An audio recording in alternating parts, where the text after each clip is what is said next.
निसर्ग चक्राप्रमाणे चक्र फिरत असतं. उन्हाळा झाला की पावसाळा, पावसाळा झाला की हिवाळा, असा हा निसर्गाचा ऋतुचक्र असतो.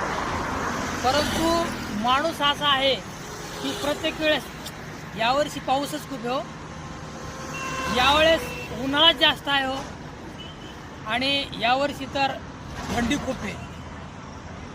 यावर्षी अगदी हे स्वेटर घालून अगदी दुपारचे 4 वाजलेले आहेत तरीसुद्धा थंडी काही हा माणसाचा पिछा सोडत नाही.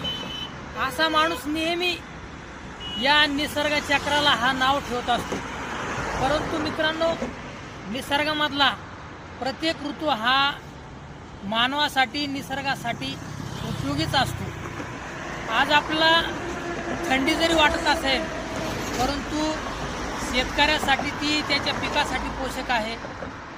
हवामानामध्ये जो बदल होतो त्या बदलाप्रमाणे आपला पेहराव बदलतो, आपल्या खानपानामध्ये बदल होतो.